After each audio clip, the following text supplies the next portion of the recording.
Ini dia pelakunya ya. Jadi narasumber juga di situ ya bersama Kiai Idrus Ramli.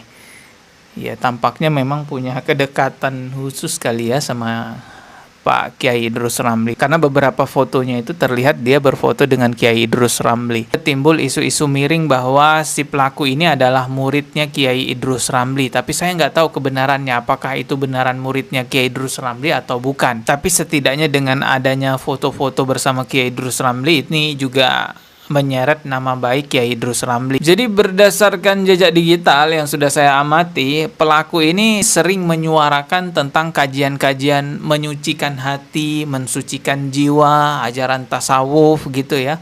Pokoknya membersihkan hati lah ya, mensucikan hati tapi nggak bisa mensucikan barangnya. Assalamualaikum warahmatullahi wabarakatuh. Kita tuh khawatir banget teman-teman, di masa depan nanti pesantren itu sudah tidak dipercayai lagi sebagai tempat yang aman untuk menitipkan anak sekolah di sana. Ya ini, tidak hanya perempuan yang jadi korban, laki-laki juga jadi korban teman-teman. Jadi ustadznya itu kan laki-laki nih, santrinya laki-laki. Sampai 40 orang digituin. Wah, ya memang setiap media yang memberitakan mengatakan bahwa itu hanya oknum. Ya mengatakan oknum itu kan karena memang aturannya begitu. Aturan penyiaran beritanya memang harus mengatakan oknum. Tapi sebenarnya ya kita lihat oknumnya banyak banget. Belum lagi kita bicara penyimpangan-penyimpangan lainnya di lingkungan pesantren. Contohnya seperti pesantrennya Gufron yang kemarin viral itu. Ini juga belum tertangani, Gufron ini juga belum ada kejelasan apa-apa. Kalau terus-terusan begini, di masa depan orang tidak akan percaya lagi bahwa pondok pesantren adalah tempat yang aman untuk menitipkan anak belajar di sana. Maka memang diperlukan ada perbenahan besar-besaran semua pesantren di Indonesia, teman-teman. Karena berita-berita seperti ini nggak 1-2 kali, tapi sering kali. Bahkan yang dulu sempat viral itu, santriwatinya disuruh joget ngebor di sebuah acara, teman-teman. Jadi di atas pentas santriwati yang perempuan-perempuan itu disuruh joget-joget begitu. Belum lagi kita lihat di majelis-majelis pengajian, katanya majelis sholawat itu juga banyak yang joget-joget lah. Ya memang katanya dia sih berselawat, tapi apa yang dilakukan malah joget-joget, perempuan laki-laki campur jadi satu. Dan kalau kita lihat pelakunya, oknum-oknumnya dari kelompok itu aja. Coba kita lihat jejak digital salah satu pelakunya, teman-teman ya. Jadi salah satu pelakunya itu dia punya Facebook yang sekarang viral di sosial media. Nah, ini dia orangnya ya. Salah satu pelakunya. Dan ini namanya Ronald Andani. Terus ada keterangan di sini Khotib Majolelo. Ya, itu apa tuh? Majolelo saya nggak paham. Ya inilah postingan-postingannya. Beberapa kali terlihat dia memposting foto bersama dengan ulama-ulama gitu ya. Ya memang postingannya layaknya seperti postingan seorang ustadz gitu ya. Tapi ya kelakuannya ya begitu teman-teman. Dan kita lihat juga kalau berdasarkan jejak digitalnya, pelaku ini adalah orang yang cukup vokal teriak-teriak Wahabi di sosial medianya. Jadi orang yang suka menghujat orang lain, Wahabi, biasanya orang-orang Salafi itu yang dituduh Wahabi. Memang fenomena yang terjadi di sosial media, orang-orang yang terjerat kasus-kasus seperti ini, ya sepertinya mereka adalah orang-orang yang vokal sekali menghina-hina manhaj salaf ya. Oke, kita lanjutkan lagi, lihat jejak digitalnya ya. Ya, ini dia bersama siapa, entahlah murid-muridnya atau siapa gitu ya. Ini juga ada jejak digital dia memposting bersama Kiai Idrus Ramli ya. Ini dalam rangka apa ini ya? Coba kita lihat ini. Oh, ini ada keterangan konsistensi Wahabi terhadap ijma ulama. Oh, jadi dia membahas tentang Wahabi ya. Ini dia pelakunya ya. Jadi narasumber juga di situ ya bersama Kiai Idrus Ramli. Ya tampaknya memang punya kedekatan khusus kali ya sama Pak Kiai Idrus Ramli, karena beberapa fotonya itu terlihat dia berfoto dengan Kiai Idrus Ramli. Ya semoga Pak Kiai Idrus Ramli mau menasehati ini ya, orang ini ya, agar tidak mengulangi lagi perbuatannya di penjara gitu kan. Bisa aja dia ngulangi perbuatannya di penjara. Ini juga ada dia memposting videonya Buya Ar-Razi ya. Wah ini juga nih sampai dibuatin pamflet begini ya. Ya itu dia teman-teman ya. jejak digitalnya. Dan kalau kita lihat YouTube-nya, nah ini dia YouTube-nya, pembahasan dia itu seputar tasawuf gitu ya, sufi gitu ya, memurnikan hati, memurnikan diri, tapi dia tidak bisa memurnikan barangnya. Ya bercanda teman-teman ya, ini ya kalau kita lihat memang orangnya ya layaknya seperti ustadz gitu ya, tapi nah ini videonya tasawuf akobah ilmu 2. Oh. Assalamualaikum warahmatullahi wabarakatuh. Ya, dia selalu mengkaji kitab-kitab kuning tentang tasawuf gitu ya.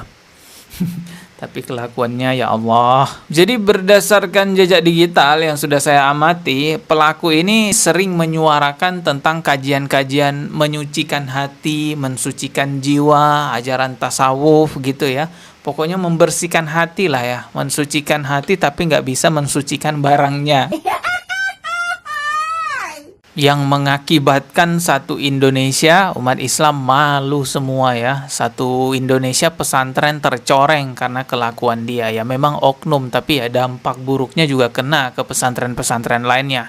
Dan saya lihat juga tadi ada beberapa kali dia berfoto dengan Kiai Idrus Ramli. Ini juga timbul isu-isu miring bahwa si pelaku ini adalah muridnya Kiai Idrus Ramli. Tapi saya nggak tahu kebenarannya, apakah itu benaran muridnya Kiai Idrus Ramli atau bukan. Tapi setidaknya dengan adanya foto-foto bersama Kiai Idrus Ramli ini juga menyeret nama baik Kiai Idrus Ramli yang kita kenal ya, sama juga suka gencar juga gitu ya neriak-teriakin orang lain Wahabi. Ajaran Wahabi ini ajaran mungkar, ajaran teruk, ajaran buruk. Jadi memerangi Wahabi ini pahalanya paling besar di akhir zaman, karena mereka ini ajaran penipu.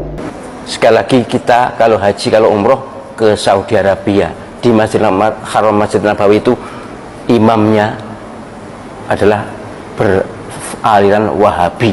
Kalau kita katakan Wahabi sesat, berarti kita bermakmum pada orang sesat. Waspadalah, itu adalah labelisasi atau stigmatisasi yang sangat berbahaya untuk ukhuwah Islamiyah dan akan diminta pertanggungjawaban di akhirat nanti. Dan fakta menariknya, ini ucapan saya bisa dibuktikan berdasarkan jejak digital. Teman-teman bisa cari sendiri. Ini fakta ya. Faktanya dai-dai sunnah yang dituduh-tuduh Wahabi itu mereka tidak punya jejak digital kasus-kasus pencabulan, joget-joget di pengajian ataupun hal-hal buruk semacam itu nggak ada teman-teman. Ya silahkan buktikan ucapan saya dengan mencari jejak digital. Ada nggak Ustadz Khalid itu joget-joget di pengajian? Ada nggak Ustadz Firanda itu angkat surban begini-begini di pengajian? Nggak akan ada kalian temukan hal-hal seperti itu dari dai-dai sunnah. Dan itulah orang-orang yang kalian tuduh Wahabi sesat. Tapi fakta jejak digitalnya nggak seburuk yang kalian kira. Fenomena tudingan-tudingan Wahabi kepada orang lain, ini saya lihat itu hanyalah fitnah semata. Setiap orang yang tidak bisa dibantah hujahnya pasti dituduh Wahabi. Contohnya teman-teman, saya di channel ini juga dituduh Wahabi karena saya mengkritik pengajian-pengajian dangdutan, zikir-zikir kesurupan. Mereka nggak bisa membantah bahwa itu adalah keburukan. Akhirnya yang mereka lakukan, wah Dodi Sefriadi ini Wahabi. Saya buktikan lagi ya bahwa tudingan Wahabi itu hanyalah fitnah semata. Teman-teman tahu kan Kiai Imaduddin yang sudah viral? Kiai Imaduddin ini adalah seseorang yang menulis kajian atau tesis karya ilmiah yang membuktikan bahwa nasab Habib-Habib dari kalangan Ba'alawi ini tidak tersampai kepada Rasulullah SAW. Beberapa oknum Habib tidak bisa menjawab tesisnya Kiai Imaduddin. Akhirnya apa? Kiai Imaduddin juga dituduh Wahabi. Tidak ada yang membantah kitab ini kecuali aliran sesat Wahabi dan Syiah. Imad selalu mengambil kata-kata dari Bimbas, selalu mengambil kata-kata dari Syekh Mikbil. Nanti saya dikatain begal nasab, nanti dikatain Wahabi, nanti dikatain Khawarij. Kira-kira saya Wahabi apa NU? Saya Syiah apa NU? Jelaskan bahwa tudingan Wahabi itu hanya disematkan kepada orang yang tidak bisa dibantah hujahnya. Nah, Gufron juga sama, ketika dia itu kesesatannya sudah mulai terbongkar, banyak netizen-netizen yang membicarakannya, dia tidak bisa membantah lagi. Akhirnya dia mengatakan bahwa, oh yang nggak setuju dengan saya Wahabi itu katanya. Oh nggak ngaji ini, Celeng berarti Wahabi mereka. Wahabi mereka. Nah, kalau yang saya tangkap sekarang, pemahaman Wahabi yang diangkat-angkat ini, itu sekarang lagi disebarkan oleh orang-orang Syiah. Orang-orang Syiah ini, kebanyakan mereka dibongkar kedoknya tentang siapa itu Syiah, bagaimana akidah mereka, bagaimana keyakinan mereka. Sampai di sini jelaskan bahwa tudingan Wahabi itu hanyalah fitnah semata. Ketika seseorang tidak mampu menjawab ataupun membantah hujahnya orang lain, maka orang itu akan dituduh sebagai Wahabi. Itulah sebab kenapa banyak dai-dai sunnah dituduh Wahabi, karena memang dai-dai sunnah itu tidak terbantah